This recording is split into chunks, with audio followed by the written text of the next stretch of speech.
नमस्कार दोस्तों, स्वागत है आपका हमारे चैनल कहानियों की दुनिया बाय वाणी में। तो हमारी आज की कहानी है विदाई, एक बेटी की। तो चलिए शुरू करते हैं।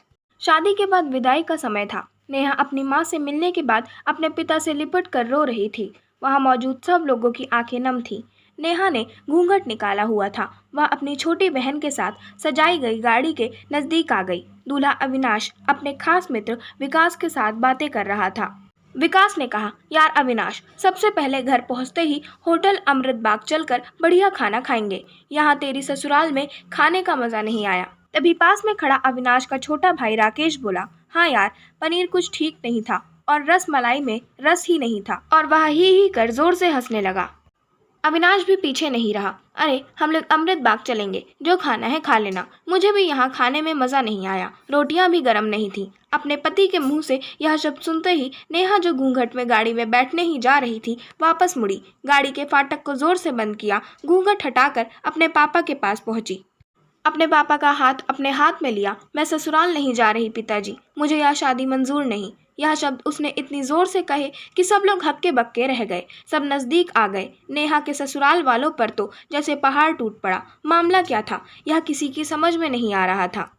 तभी नेहा के ससुर राधे श्याम जी ने आगे बढ़कर नेहा से पूछा, लेकिन बात क्या है बहू? शादी हो गई है, विदाई का समय है। अचानक से क्या हुआ कि तुम शादी को नामंजूर कर रही हो? अविनाश की तो मानो दुनिया लूटने जा रही थी। वह भी नेहा के पास आ गया। अविनाश के दोस्त भी। सब लोग जानना चाहते थे कि आखिर ऐन वक्त पर क्या हुआ कि दुल्हन ससुराल जाने से मना कर रही है। नेहा ने अपने पिता दयाशंकर जी का हाथ पकड़ रखा था। नेहा ने अपने ससुर से कहा, बाबूजी, मेरे माता पिता ने अपने सपनों को मारकर हम बहनों को पढ़ाया लिखाया व काबिल बनाया है। आप जानते हैं एक बाप के लिए बेटी क्या मायने रखती है। आप व आपका बेटा नहीं जान सकते, क्योंकि आपके कोई बेटी नहीं है। नेहा रोती हुई बोली जा रही थी, आप जानते हैं मेरी शादी के लिए व शादी में बारातियों की आवाभगत में कोई कमी न रह जाए, इसलिए मेरे पिताजी पिछले 1 साल से रात को 2-3 बजे तक जगकर मेरी माँ के साथ योजना बनाते थे। खाने में क्या बनेगा, रसोइया कौन होगा। पिछले 1 साल में मेरी माँ ने नई साड़ी नहीं खरीदी, क्योंकि मेरी शादी में कमी न रह जाए। दुनिया को दिखाने के लिए अपनी बहन की साड़ी पहनकर मेरी माँ खड़ी हैं। मेरे पिता की इस 150 रुपये की नई टी शर्ट के पीछे बनियान में 100 छेद हैं। मेरे माता पिता ने कितने सपनों को मारा होगा। ना अच्छा खाया, ना अच्छा पिया, बस एक ही ख्वाहिश थी कि मेरी शादी में कोई कमी न रह जाए। आपके पुत्र को रोटी ठंडी लगी, उनके दोस्तों को पनीर में गड़बड़ लगी व मेरे देवर को रसमलाई में रस नहीं मिला। इनका खिलखिलाकर हंसना मेरे पिता के अभिमान को ठेस पहुंचाने के समान है।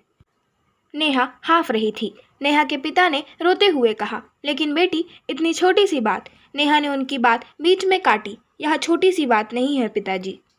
मेरे पति को मेरे पिता की इज्जत नहीं। रोटी क्या आपने बनाई, रसमलाई, पनीर, यह सब केटर्स का काम है। आपने दिल खोलकर व हैसियत से बढ़कर खर्च किया है। कुछ कमी रही तो वह केटर्स की तरफ से। आप तो अपने दिल का टुकड़ा अपनी गुड़िया रानी को विदा कर रहे हैं। आप कितनी रात रोएंगे, क्या मुझे पता नहीं? माँ कभी मेरे बिना घर से बाहर नहीं निकली।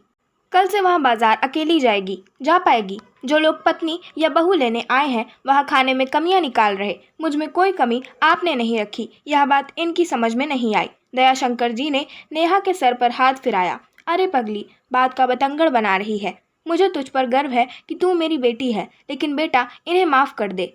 तुझे मेरी कसम, शांत हो जा। तभी अविनाश ने आकर दयाशंकर जी के हाथ पकड़ लिए। मुझे माफ़ कर दीजिए बाबूजी, मुझसे गलती हो गई। उसका गला बैठ गया था, रो पड़ा था वह। तभी राधे श्याम जी ने आगे बढ़कर नेहा के सर पर हाथ रखा। मैं तो बहू लेने आया था, लेकिन ईश्वर बहुत कृपालु है, उसने मुझे बेटी दे दी। वह बेटी की अहमियत भी समझा दी। मुझे ईश्वर ने बेटी नहीं दी, शायद इसलिए कि तेरे जैसी बेटी मेरे नसीब में थी। अब बेटी, इन नालायकों को माफ़ कर दे। मैं हाथ जोड़ता हूँ तेरे सामने। मेरी बेटी नेहा मुझे लौटा दे। और दयाशंकर जी ने सचमुच हाथ जोड़ दिए थे।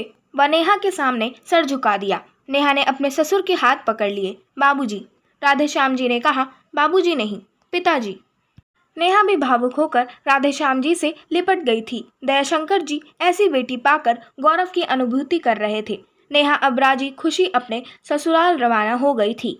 पीछे छोड़ गई थी आंसुओं से भीगी अपने माँ पिताजी की आंखें, अपने पिता का वह आंगन जिस पर कल तक वह चहकती थी। आज से इस आंगन की चिड़िया उड़ गई थी किसी दूर प्रदेश में। और किसी पेड़ पर अपना घरौंदा बनाएगी। यह कहानी पढ़ते वक्त मैं उस मूर्ख व्यक्ति के बारे में सोच रही थी जिसने बेटी को सर्वप्रथम पराया धन की संज्ञा दी होगी। बेटी माँ बाप का अभिमान व अनमोल धन होता है, पराया धन नहीं। कभी हम शादी में जाएं तो ध्यान रखें कि पनीर की सब्जी बनाने में एक पिता ने कितना कुछ खोया होगा व कितना खोएगा। अपना आंगन उजाड़कर दूसरे के आंगन को महकाना कोई छोटी बात नहीं। खाने में कमियां ना निकाले। बेटी की शादी में बनने वाले पनीर, रोटी या रसमलाई पकने में उतना समय लगता है जितनी लड़की की उम्र होती है। यह भोजन सिर्फ भोजन नहीं, पिता के अरमान व जीवन का सपना होता है। बेटी की शादी में बनने वाले पकवानों में स्वाद कहीं सपनों के कुचलने के बाद आता है व उन्हें पकने में सालों लगते हैं। बेटी की शादी में खाने की कद्र करें। आशा करती हूँ आपको हमारी आज की कहानी पसंद आई होगी। अगर आपको हमारी आज की कहानी पसंद आई हो तो हमारे चैनल को सब्सक्राइब करें, वीडियो को लाइक करें और बेल आइकन दबाना ना भूलें। और हमें कमेंट करके ज़रूर बताएं कि आपको कैसी कहानियाँ पसंद हैं। हम वैसी ही कहानियाँ आपके लिए ज़रूर लाते रहेंगे। धन्यवाद।